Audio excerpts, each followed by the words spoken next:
And we are live with Jeopardy Live Panel. I'm Andy Saunders, and we are live in Chicago right now. The Intercollegiate Championship Tournament for NAQT was this weekend, and a bunch of us were in Chicago, so I've got a bunch of people behind me. I'll introduce them in just a second. I'm going to introduce the three people who have dialed in at this point. First up, we've got from this week's games, I'll go kind of in order. Kerstin Nordstrom, thanks for dialing in. Thanks for joining us. Hi, thanks. Awesome to be here. Also, returning to Jeopardy Live panel, we've got Jay O'Brien. So that means we've got plenty of physics teachers on the panel. By the way, a couple of things for those of you who are on Twitter. If you've got anything to say to the panel tonight, you can use hashtag Jeopardy Live Panel. Number two, on my own personal Twitter at Andy the Quizzer, I retweeted a poll a couple of hours ago. What I need everyone to do, if you are listening, go to my personal one at Andy the Quizzer. There's a poll there from Jerry Shaw. Vote physics. I already did. I was the first one to vote, so. Physics, chemistry, and biology. Vote physics. Yes, vote physics. Yes. I love chemistry. No. Boo. So behind me on the panel. Sorry, no, I'll get to them in a second. But yes, Jeff Crosby also joining us this evening. Won a couple games. Congratulations on that. Thank you. You can call your... I just want to say I'm a minister, so I'm going to keep things legit. Okay. And also behind me, I have 5 more people on camera right now. On your far right, we have the most recent teen tournament champion. He can say that in real time for another probably 48 hours. Because we're taping the next one in a couple of days up in Washington. But Jeff Shea, congratulations and thanks for joining us. Beside Jeff, we've got Kristen Sauceville. We've got a Kristen and a Kirsten on tonight's panel. Yeah, sorry. Beside her, Amanda Walker. Hi. Beside Amanda, Sabrina Fritz. On Wednesday's game, joined us in person. Thank you and congratulations on your recent appearance. And kind of hiding behind Sabrina a bit. Pat only comes on for whatever reason when she's actually in person. So yes. So I guess the first thing to go with, we don't have anything on the hashtag yet. So because Carrie hasn't asked it, and I know she's going to when she tunes in, what are you guys drinking? I'm drinking vodka lemonade. This is my personal favorite cocktail. I'm gonna try that later. It's so good. I'm drinking a Heineken. I don't have a story. Please sponsor us. Hashtag Heineken. Looks like Jeff. What's in the Gatorade bottle? Okay, Jay, you've got Guinness. What's in the Gatorade bottle there, Jeff? Oh. Say it's water. You'll say it's water. Yeah. That's probably a good thing. You know, you're a man of the cloth, so. Water, vodka, same number of letters. So you've got Guinness there, Jay? Actually, this was a black and tan a few minutes ago, but they just kind of blended, so I didn't want to wait anymore. So. And Kirsten, what have you got? I have Japanese whiskey. Nice. Yeah. Before I went on, I don't have it with me right now. If somebody downstairs wants to pour me some more, I will have some more to drink. Make them. I'll just get some Jim Beam. Okay. On rocks? Yeah. Make them bring it. Okay, so let's get to some actual discussion. I'm going to start with Tuesday, because I'm pretty sure Tuesday's Final Jeopardy was probably the most controversial thing of the week. Was there much discussion about that one in the studio? Not immediately. No. We were talking about it in the audience. Paul and I were walking back to makeup immediately after. We had both gotten it. And I don't know. We didn't immediately recognize the snafu in the wording. I don't remember exactly what it was, but they said, they definitely said the brand, but it made it unclear as to what they were looking for. I'm not sure. Jeff probably also has an opinion on that. Jeff, what is your opinion on it? That was the big topic on the J board, obviously. Everyone was up in arms about the wording. Were they asking for the brand? Were they asking for the company? I obviously understood it to be the brand. That's what I answered. But I did find it funny. Right when the show ended, when Alex came over to talk to the contestants, he said, "I told the producers that question was too obscure and no one would get it, but they overruled me." So that was kind of funny to hear him say that. That is interesting, and you'd think, maybe they'll listen to Alex more next time. My problem is I had no idea what Hefeweizen was. True. I posted a comment on that. So I posted that I would be on the show to a Facebook group I'm part of that's a craft beer kind of thing. And they saw the appearance on Monday, and then they immediately posted on Tuesday. I'm like, oh my God, you must have known that Tuesday Final Jeopardy clue. And I was like, yes. I was just sitting in the audience, like, desperately wanting to be up there so I can answer that. But yeah. I don't know. It may have been obscure, but if you knew what a Hefeweizen was, I guess. The funny thing was, me playing along at home, I know what a Hefeweizen is, but I also did not think of Wheeze. I was toying between shredded wheat and Weetabix. Ah. But, I mean, being Canadian, that might have had something to do with it as well. I think I might have been at a slight cultural disadvantage on that one.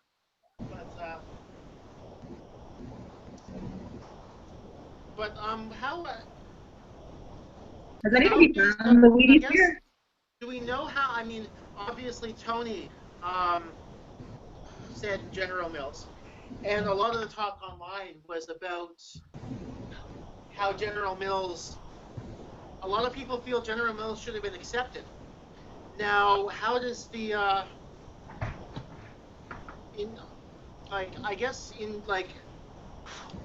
how does she feel about that? Do we know? Has anyone talked to her about that at all from the contestant group? I don't think she's really mentioned it. Okay. Yeah, I've had pretty regular contact with her, and she hasn't mentioned it. I don't think anybody protested. Mm-hmm. Not that I can remember. I don't think there was any delay. But I think we all are just focused on the relative difficulty of the question, I guess, more so than the wording of it in the moment. But looking back on it, yeah, it's not the most well worded. I mean, it's no Radio Shack, but it's not the most well worded. Ironically enough, I got that Radio Shack. We had to pause it on the DVR and say, "Oh, I'll pull it up. I have it on my phone." I got that Radio Shack clue, but I would also remember that they were having a lot of difficulties at that point. And it, ironically enough, in terms of other business and industry clues, I also got the one about Target pulling out of Canada. Yes.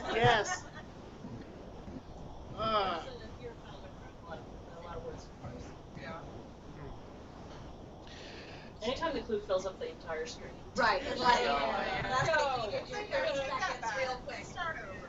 Can I just have a dozen more things? Can I return some of these, please? So I have to ask, though, Jeff, you were on Wednesday with Sabrina. What was it like having her jump out to that big start, from your perspective? It goes out saying she was kicking my ever-loving tail. At the end of the first round, I looked at the scoreboard and I thought, man, I'm in trouble. I remember very distinctly everything I thought, man, I'm in trouble. Throughout the entire second round, I not once looked at the score. I was completely oblivious to the score. When the second round ended, I looked at the scoreboard to see, okay, I wonder how far behind I am now. And I was the most surprised person in the room to see that I was ahead at the end of the second round. I had no clue whatsoever. Sabrina was really quick on the buzzer. Quick timing, whatever the word is, she was just killing me on the buzzer early on. Kudos to her. Thank you, Jeff. That is that's very good to hear. So what? We're looking at the Radio Shack. Oh, the Radio Shack behind me. So I guess I mean, you got your competitors telling you how great you were on the buzzer. What was your secret? High school quiz bowl. Okay. Actually, we borrowed a buzzer set to practice on from the Northwestern quiz bowl team in the months in between the call and then coming in. So my friends we set up the scoring system to where if they beat me in buzzing, they got the points. They didn't even have to get it right. Okay. So that was a good motivator. But yeah, and then I don't really have any explanation for my poor buzzer performance in the second round. Was it anything to do with that the reversal? The only thing that I can really say as far as that goes is that there was, I don't exactly remember how long the delay was, but between 5 and 10 minutes of just dead time immediately before my daily double. So I was just kind of standing there. We were all just kind of standing around. And then having to go back into gameplay following that and then getting the daily double wrong, I think it just kind of shook me for the rest of the round. That combined with the fact that double jump was my worst nightmare, but it's just didn't really help. But you guys came roaring back, and that was an incredible game. So did you? What I guess. What were your thoughts, Jeff, on that shared initials reversal? I mean, obviously Alex should have explained the category. There was, I saw people online being like, why did they reverse it? And it's like, Alex, that's what they get for starting in the middle. No, that's not what they get for standing in the middle. You would have made the same mistake at 400, right? Right.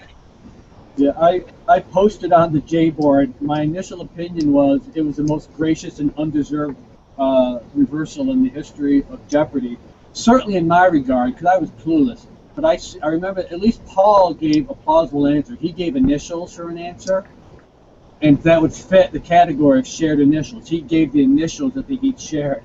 Then I buzzed in and gave a person's name, which was silly from beginning to end. And I probably didn't deserve to get the points back. But once I gave it back to Paul, they had to give it back to me because I wouldn't have had a chance to answer if his answer had been accepted. So I understand why they did. It was undeserved on my part, and I do understand why it was deserved to get back on Paul's part. Yeah, Alex gave us a verbal shellacking in studio for starting in the middle of the category. I don't remember if that made it to air or not. I don't think it made it to air. He was not happy to see that's what you get for starting in the middle of the category. We're all just standing there like, yes. If I had gotten the next, it wouldn't matter. Alex was arguing quite heavily with yeah.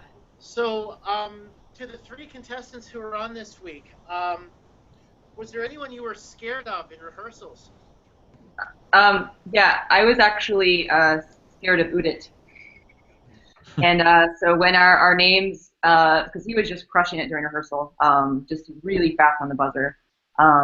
So when they sort of randomly chose, to be chosen first to begin with was like completely nerve-wracking and unexpected, and then going up against him, I was like, great, typical. It's like the returning champion and the guy who is crushing it during rehearsal. So that's who I was worried about.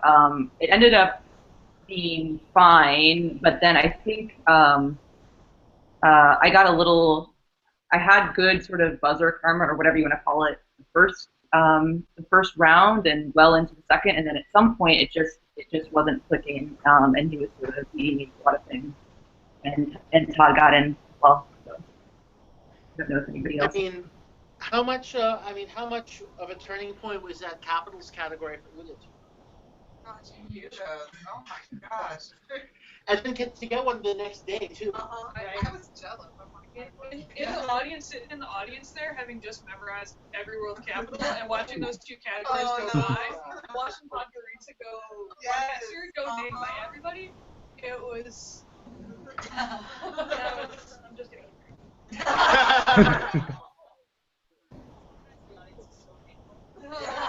Okay. So Tony's actually listening, and she's just tweeting in. The word product would have helped. If Jeff had guessed the company, then she feels she might have had a chance to protest, but kind of a meh. And I'm guessing she got auto-corrected here on her third tweet, but she also agreed Udit seemed to be the one to beat, and agreeing with everyone else. Now, who were the carryovers from the previous taping day? Were there any, or wait? Todd won. Obviously, Todd was the returning champion. Yeah. Oh yeah, that's right. That's right. I remember now. He got flown back in. Yeah. So you guys had the first group. We taped on a Tuesday. Yeah. Okay. Oh, yeah, so you were the first tape in. Yeah. Yes, Yeah. that makes sense then. So sorry for my own confusion. I usually ask the carryovers, but. No problem. I can't wait to see our alternates on too. They were very strong. Are they? They were local, so Okay. they said, from what they said, since there were two of them, and they said that since they had gotten called in this time around, they acted as alternates. The next time that they got called in, they would actually be able to be on the show. Okay. I bet they wrote.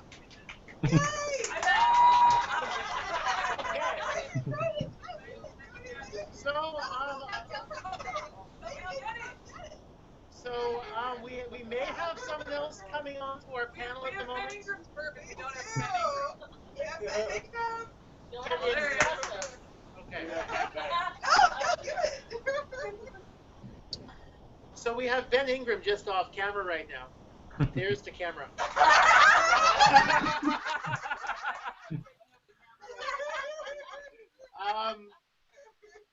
Hi, Ben. Hi. Hello, Seymour. Okay. Unfortunately, now that Ben's just walked in, I'm going to ask this question. Unfortunately, I just can only ask it of Jeff. I do have some regrets to pass along from Ricky. He hasn't been feeling well today, and but I'll try to get him on for next week. Obviously, he's returning champion. But well played, Ben. Okay, so Jeff, at the Sony commissary between the Wednesday and Thursday episodes, what did you have for lunch? I think I had a salad.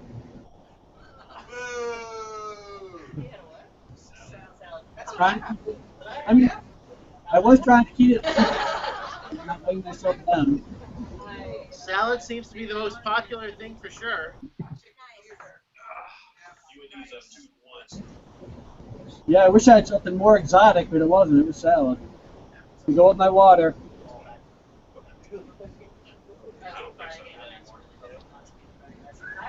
Totally okay with going back to the hotel. That was me, though. I had for 5 days my first day, and then 2 more the second. That was okay. okay, yeah. That was me. It's like I was asking, Karina, it's like, aren't even there? You can tell me. Are we truly missing anything in that commissary? Because every story I've ever heard is it's really nothing really missing, nothing really, unforgettable that they serve in there. So it didn't sound like that I was missing much as a fellow Monday non-winner here. So. Wait, they didn't tell you? They didn't tell you about the Chateaubriand? Oh, that. Yeah. Colossus.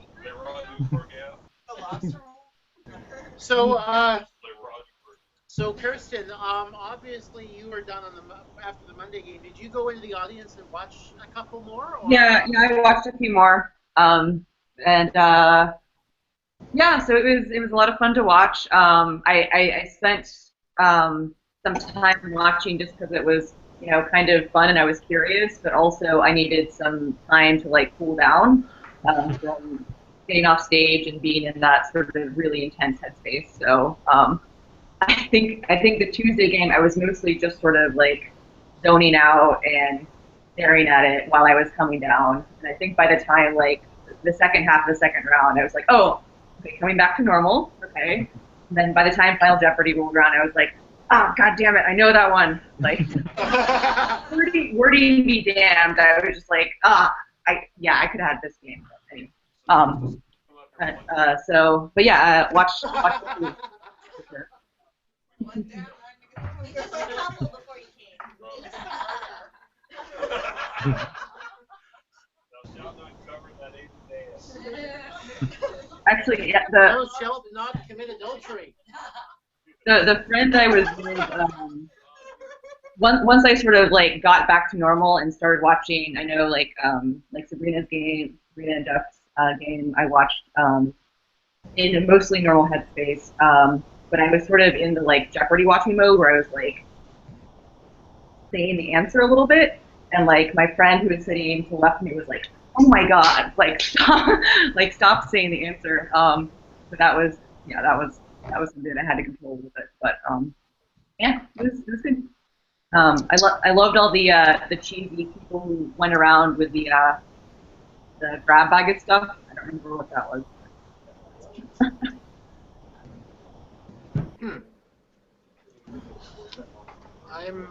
I'm not quite sure. Sorry, what was that, Kirsten? Oh, what was the last part you got? Something about the rabbi? Oh, no. There was no rabbi involved. I think one of the I enjoyed just being an audience member and watching Alex do his Q&As with the audience, and the guy from the Clue team came around with a grab bag of stuff. Internet connection.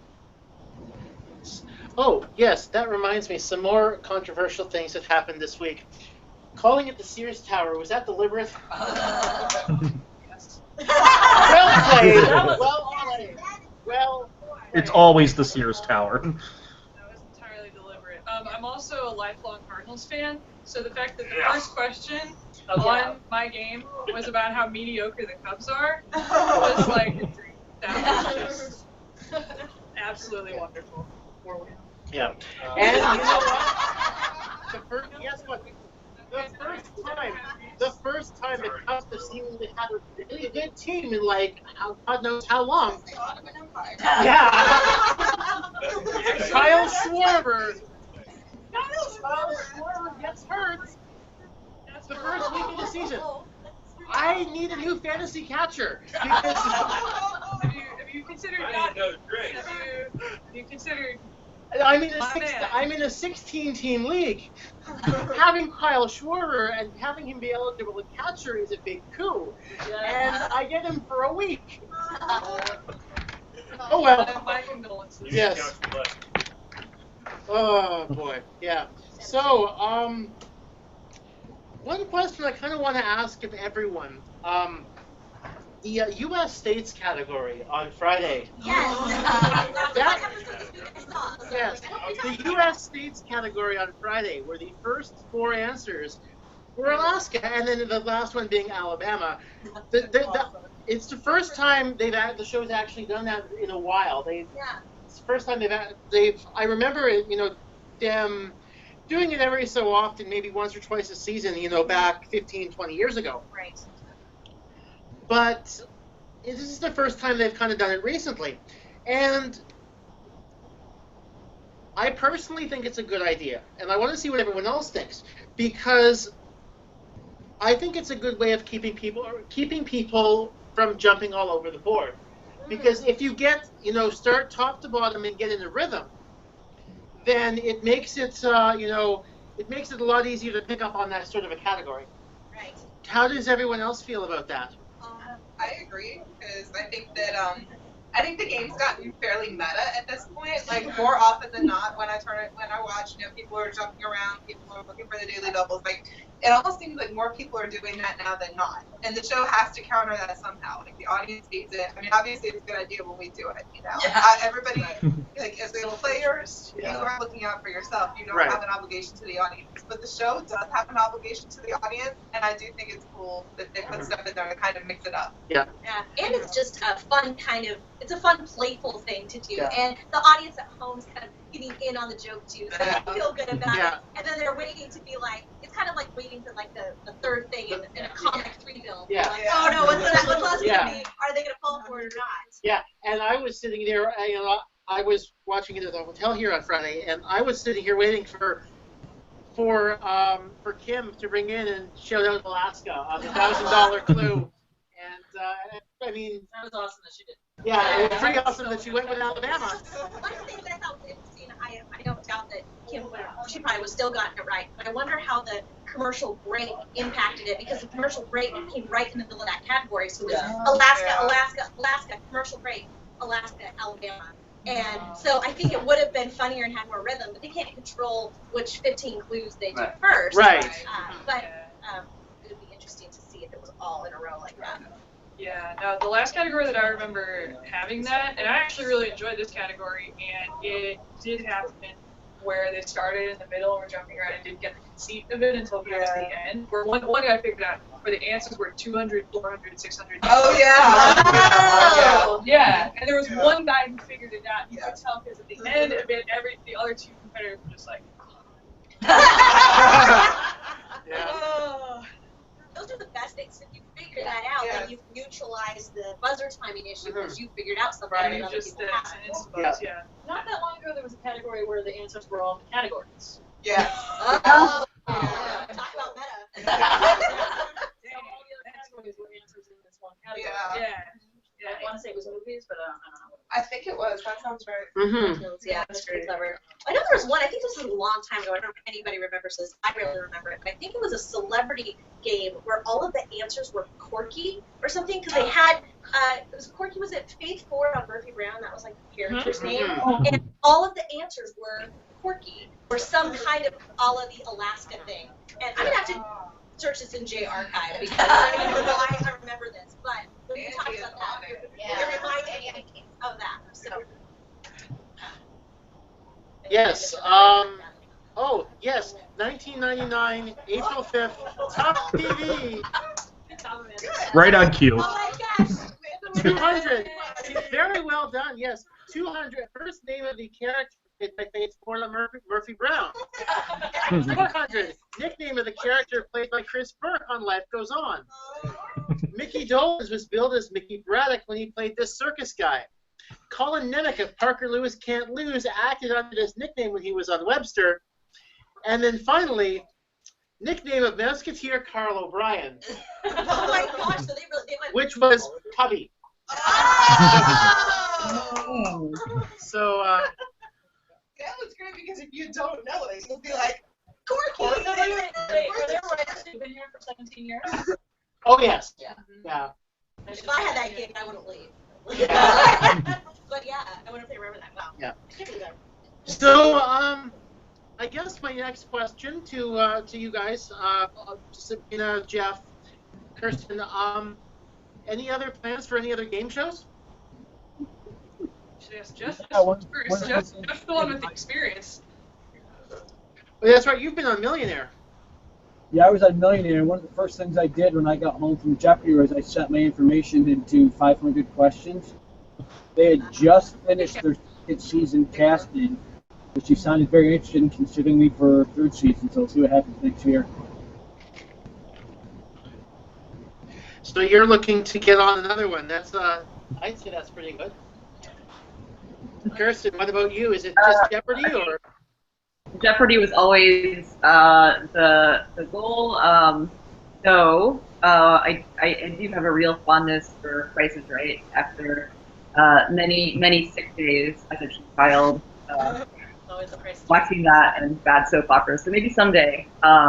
Actually, I ran into someone who had been on The Price is Right with Bob Barker, who I found recently, and I was really jealous of that. But Drew Carey would be pretty cool too. I can tell you there's one person in this room who's not a family member on The Price is Right. Oh. And nobody's looking at me.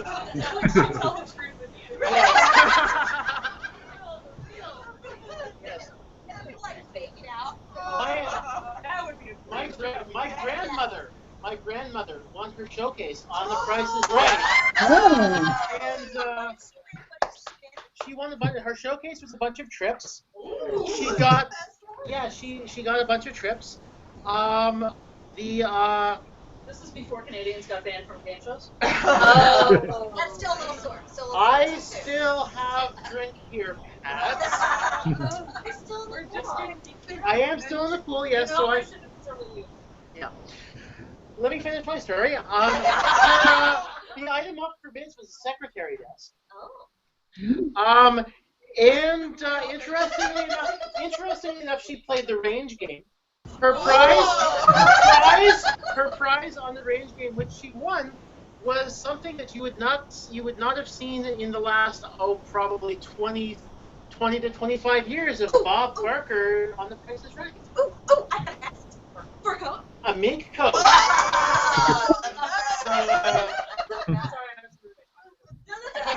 Yeah. She actually won my grandmother won a mink coat on The Price is Right, which is I'd say that's pretty noteworthy. So absolutely, that's awesome. That is great. Yeah. I'm sorry for that Canadian crap. Best of luck. Okay. A question from Tony again.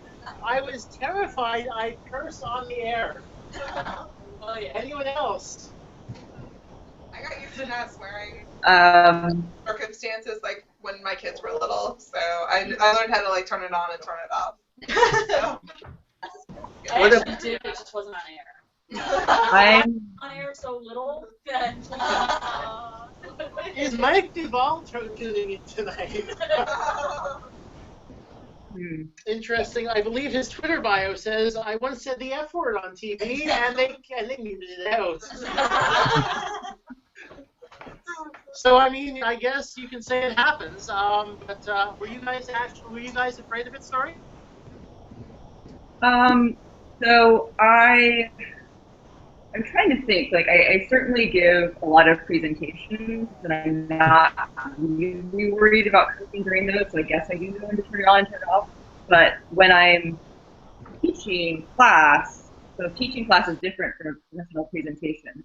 Teaching class, I'm dealing with students who are, adults theoretically. So I certainly let things spontaneously slip a lot during class. So I guess I was worried about it, but I guess I was like, well, I will deal with this if this happens. But I don't do too many like F-bombs in class, so that Not too many. Come on. Not too many. Not too many. As a player, I swear with great regularity on Sunday morning, so yeah, that was no, I'm kidding, I wasn't worried. So, I guess another question, Jeff, kind of directed towards you. I know you were seated this week during your episodes. Yes. Would you say how accommodating would you say, or how good would you say the staff was about accommodating you having to sit down?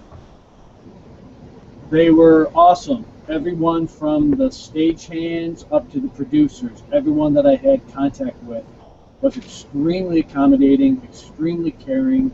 They went out of their way to make sure I was okay. They checked in with me regularly, asked me what I needed. They couldn't have been any more professional, better, aware of my needs. Everyone in the whole organization was top-notch. that's wonderful. Yeah, I'd say that's really wonderful, and kudos to the production staff for being so good about that sort of thing. Absolutely. I've always thought Jeopardy's been very ahead of the curve when dealing with things like that. From Eddie Tamanis, I guess probably the most prominent instance, but yeah, the guys downstairs kind of. I'm guessing somebody scored in the hockey game they're watching downstairs. Well, the Warriors are down by 6. Oh, So apparently they're up by 8. About 4.5 minutes ago. Yeah. Wow. So do we know? Did Montana win the hockey game? Okay. So that's they're trying to figure out who's winning the hockey game or in basketball. Yes. they either 1-2-1 or they're up 2-1. Wait, so then why are they screaming like outstanding goal, man?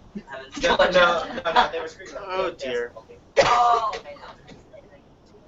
So, again, my next question for the 3 contestants this week. Are you happy with the interview topics Alex chose? I guess Kirsten is going to say absolutely yes, because it's a great opportunity. It was a great opportunity to talk physics. Mm-hmm. Yeah. Yeah, it was good. So I had I feel like I don't really remember the facts I submitted at all, and so when they showed me the card of possible facts, I was like, oh really, you chose those? But yeah, so that was one I sort of spur at the moment. I was like, okay, I can tell that story. One of the others was going to be so I actually played rugby for 15 years before retiring last year, so that was another story I was going to tell. Had I made it to the next day, but I went with the dynamic, crazy face story instead. Talk about physics, which makes my being happy and things like that. So I'll just talk about my job. Yep. Jeff? 2 thoughts come to mind. I was real happy I got to mention my mom in my one story and talk about my great-grandfather on the stamp in Canada. The one thing I thought that I was almost sure they would talk about, I was a little surprised they didn't, and none of you are going to know that between my tryout and the show, I lost 80 pounds. And I expected them to talk about it. So this model-like chiseled face that you're seeing was more bloated a year ago. I had so many hilariously embarrassing anecdotes on I chose to talk about my dumb major.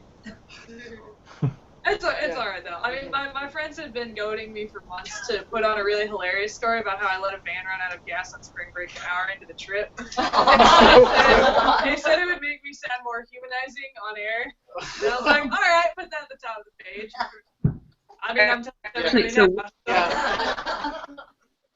One of the stories I was going to tell, because I didn't really know how it worked, like if they would let you change your story last minute, is one of the outfits I had was I had borrowed from a friend who is actually my department chair, and she won a presidential a PCASE award, which is a very high scientific honor. And so that shirt actually met President Obama. So I was going to tell Alex that the shirt I was wearing met President Obama. And so, wow.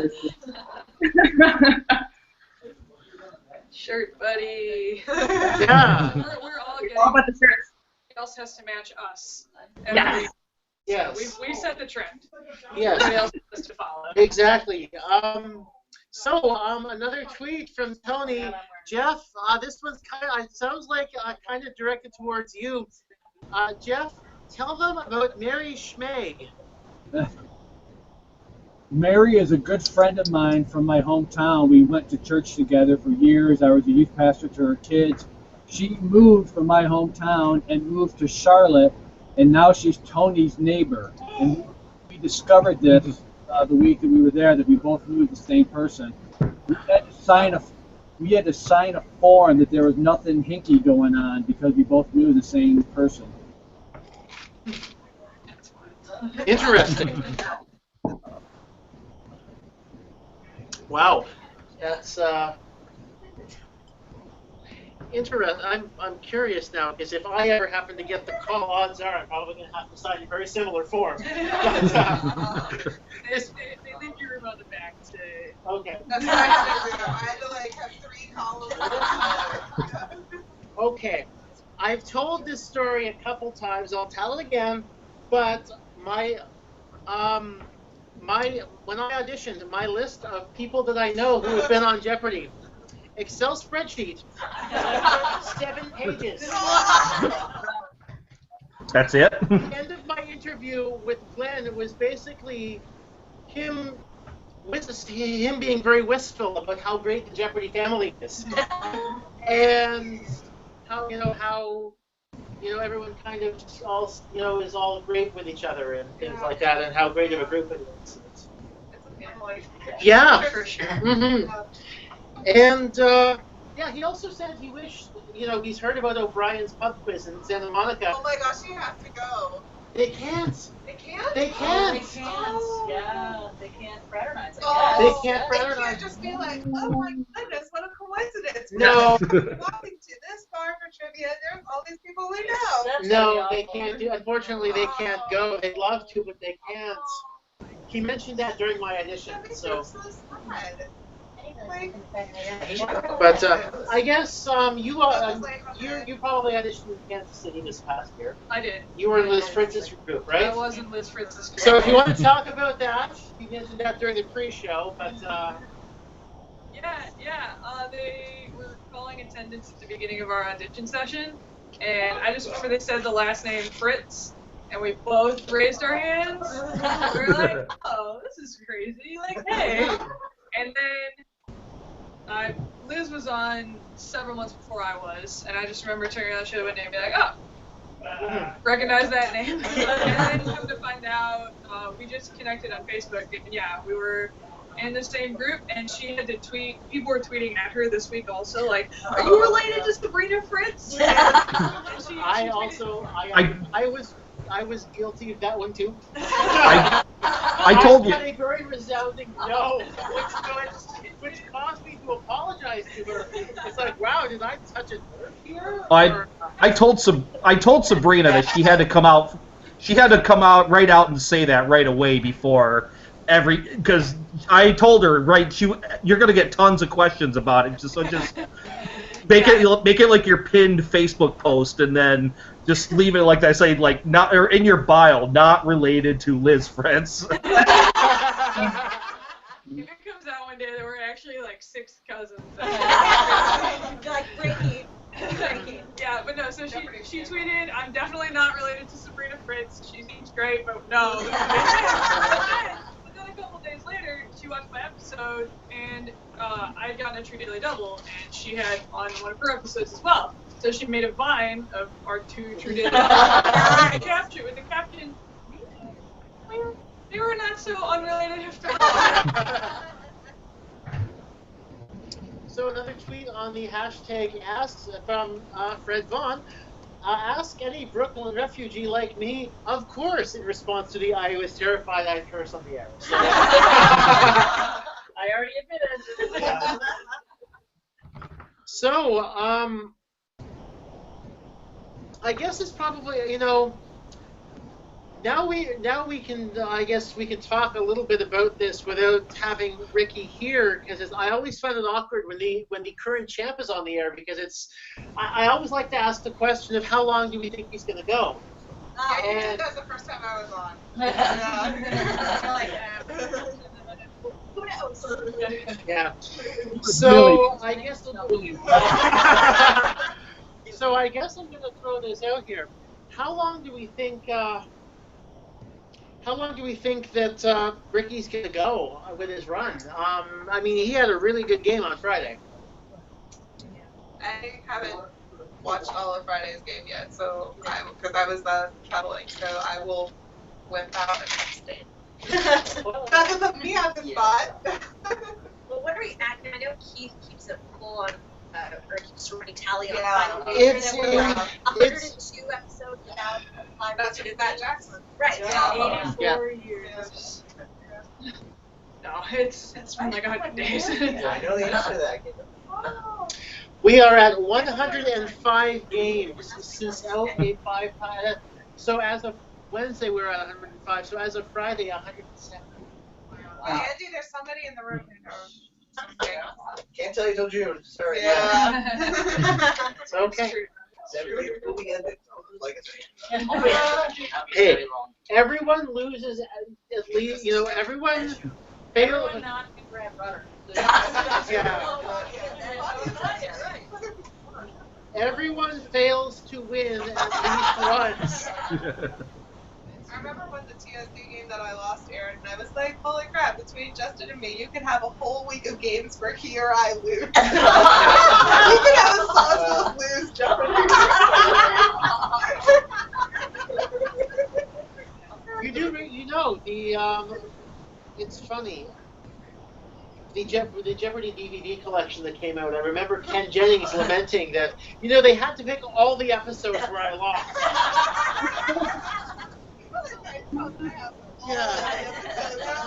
Yeah. Tony thinks Ricky's awesome and thought Ken would go longer. Oh, Ken's answer.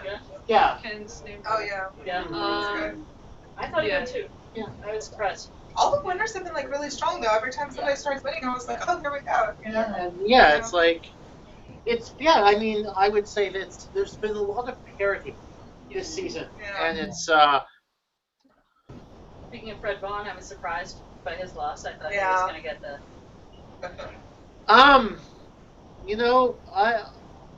No shade intended towards Fred here, but well, the betting strategy left, from my perspective, the betting strategy left a little bit to be desired. But you know what? He knows that, and I think he's okay. I think he's okay with that. And besides, Mara's pretty nice, and now she gets to call herself a Jeopardy champion. Yeah, so. Oh yeah, no, I wasn't lamenting that he lost at all. But sorry, Fred. No, he's gonna get mad at me the most. By the way, that was Pat that said that, Fred. Okay, so, by the way, if you have it, I'm going to roll through the Jeopardy hashtag to see if there's anything. I heard something. Who dropped an S-bomb during rehearsals for the power players? So I feel as though someone Laura did. Logan. Yeah. Laura Logan. So, during practice, she swore during the practice game. That came out of taping today.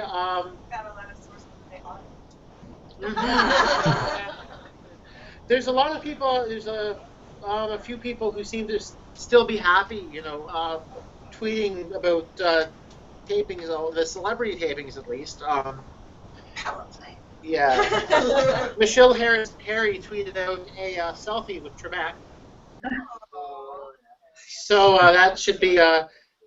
So if you can hunt around on Twitter for that one. Those shows air the week of May 16th. But so Jeff, I guess how's it going? In a few days, you're no longer going to be the defending teen tournament champion. I mean, obviously in Jeopardy time, it'll be a couple more months, but. I mean, it's been so far away from like the past teen tournaments. So much has changed in the past 2 years. I'm actually going to enjoy seeing a new team champion be crowned. It's going to be nice not being like the most recent team champion. A normal team champion. He's lonely at the top of the mountain. He's also been the most recent tiebreaker, so. That is true. Well, that's a little harder to. Hey, okay. Speaking of which, Jeff, did you recognize the situation you were in on Tuesday? With your betting situation. Yeah, I was obviously I only had a chance if Udit missed it, so I was betting against his miss. I realized my bet opened up a tie with Tony, but I just had a sense that she wouldn't bet all of it, bet everything, and I was just going with that gut feeling. But I was guarding against Udit's miss. For sure, and. I mean, I noticed right away that I thought you made the basically as I told you already, I thought you made the perfect bet to the dollar. So, and it happened to. I would say it definitely worked out for you. So. Want to hear something I'm still beating myself over the head about? Someone pointed out on the Jeopardy board that the one boneheaded thing I did where I stuck to the last name from Marcos instead of Imelda Marcos. If I hadn't done that, it would have put me in the same position against Ken. I would have had enough to win from third place on a triple stumper. So I'm like, oh my gosh, I can't believe you told me that. I'm going to be ruminating on that for the next 2 weeks? You know, I mean, I would say again, not having been on myself, but I would say you guys would all agree. There's always that one clue you wish you had back, right? Right. Oh, I agree. Oh yeah. So yeah,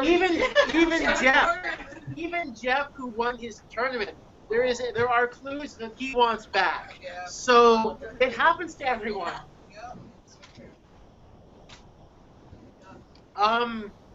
So at this point, I feel like I'm going to open it up to any random questions because I've been the one posing the questions the whole time. So I'm going to open it up to everyone else to see if anyone else has any questions at this point, or anyone else who's dialing in or in the room. I'll give a question for Kerstin here from one physics person to another. I operate from this baseline assumption that Jeopardy almost never asks physics questions, and even if they do, they're just dumbed down to the complete point where anyone can get it. Were you caught off guard on that one antiparticle clue? No, I wasn't. Uda just beat me to it, so that was actually that was sort of the beginning, I think, of where my timing was off, and you can see me flailing a bit with a buzzer at that point. But no, I don't think I was thrown off. I think I would have been more thrown off if they actually asked about a physics concept rather than a physics fact. If they really asked about momentum or force or in some sort of technical way. Were you afraid of that one physics clue that you didn't know or you wouldn't have known? Yeah, I mean, and again, there was that one constellation clue. The Pleiades. Yeah, I got some flack on that on Twitter, and the answer to that is I'm not an astronomer, and people don't understand that physicists and astronomers are difficult. So I'm a condensed matter physicist. I study fluids and materials and all sorts of sort of really things. Yeah. Yeah, I only remember that Pleiades because just a second semester senior year astronomy elective. That's all I remember it from. So. The only astronomy I know is gravitation to 101 students for the last couple weeks of class, and it's pretty much always a learning game for me as well. This is not my field at all. So let me get this straight. Astronomy is an elective for physics majors. That's correct. Oh. Yeah. Okay. Makes sense. That makes sense. Wait, so do you know the expression all science is physics or stamp collecting? That's a Rutherford. Yes. The Rutherford quote right there. It's physics, yes. I have to agree with that. Yeah. By the way, once again, I am at Andy the Quizzer on Twitter. There is a poll I retweeted from earlier. Remember, vote physics. No, vote physics. Vote physics. By the way, also from Fred, everyone who just clapped back and forth, thank you. And he's also asked me to share the Michelle Harris Perry link, which I have done so on the hashtag.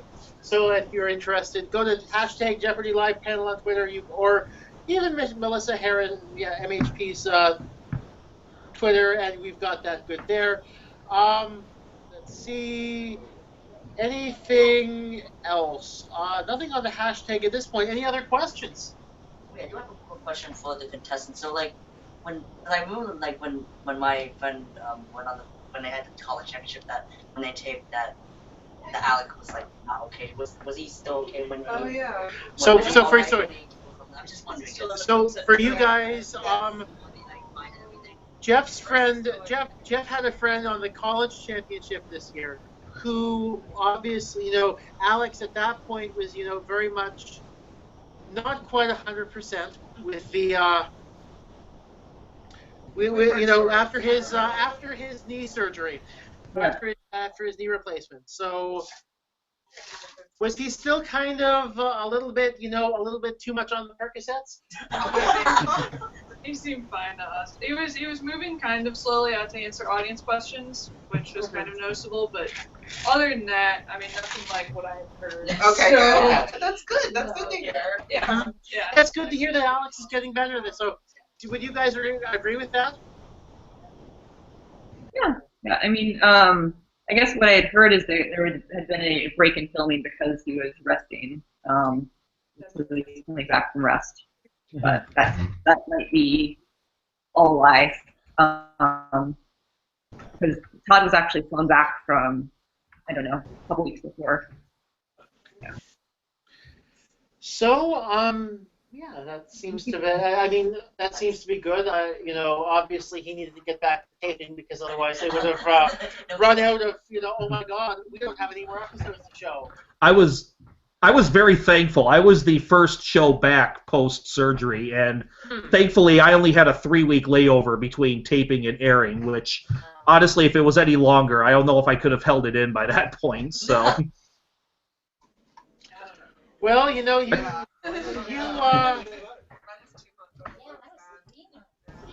let's put it this way. I mean, obviously, we knew something was up because, you know, it happened to be that, oh, look, everyone who was taping that, you know, everyone who was airing on that Monday had mutual friends in the community.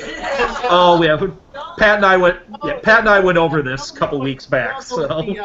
Yeah, we all know what the protocol is. You announce your first date, and wait a second, why do I have 3 of these?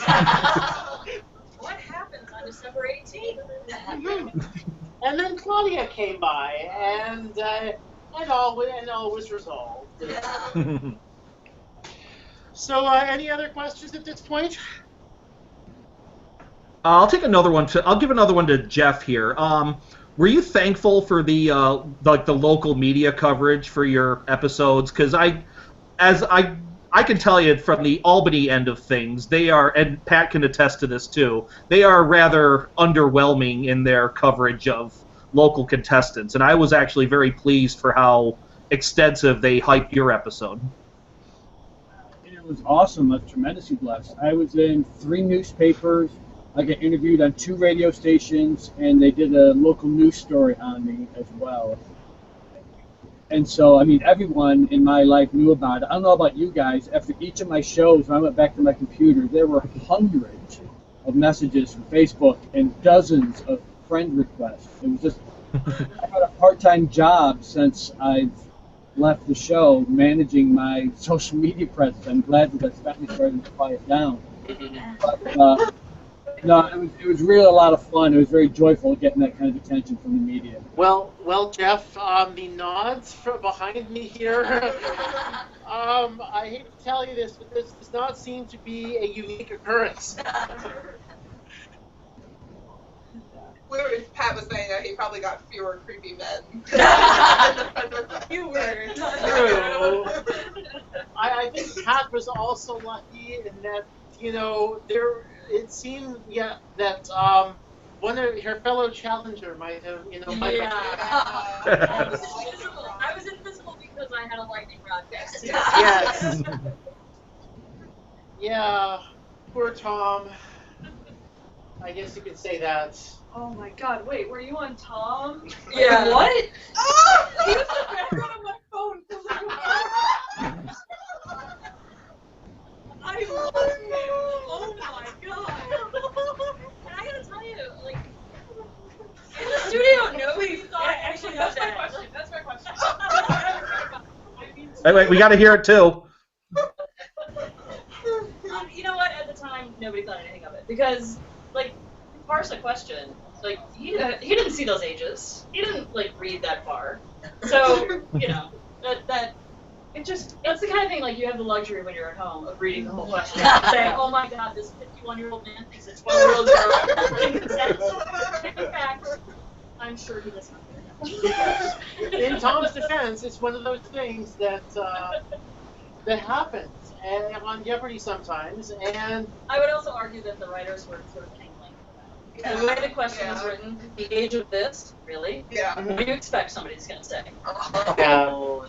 That's true. Very true. Let the record reflect, I did not. I was the only one on that stage who said nothing regrettable.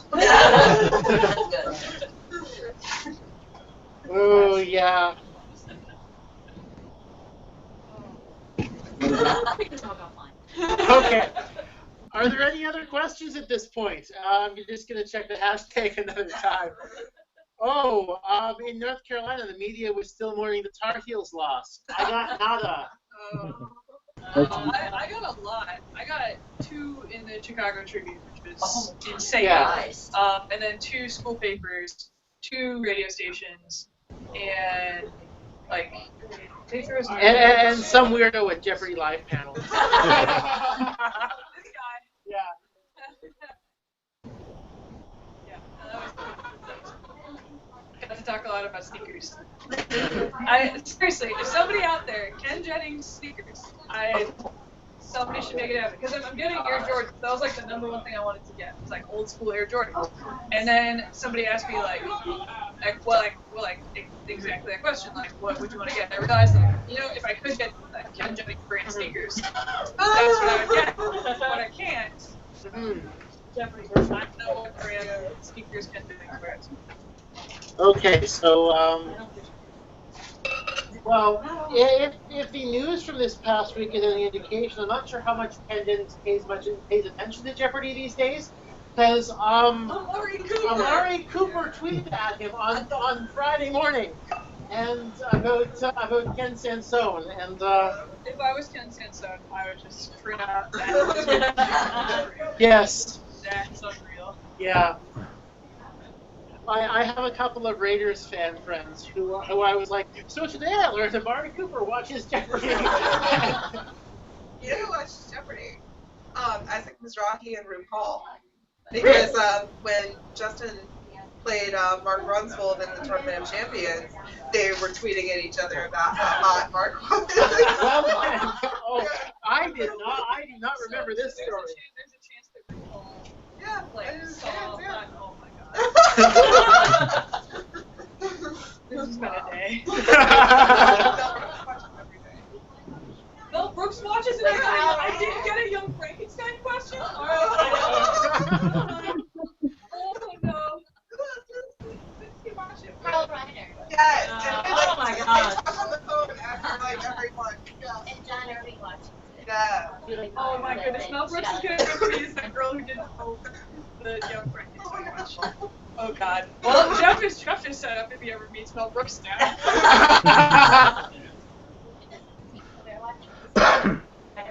Yes, he did. Yeah, Roger was in the TV studio audience, and Stephen Colbert recognized him. That is so cool.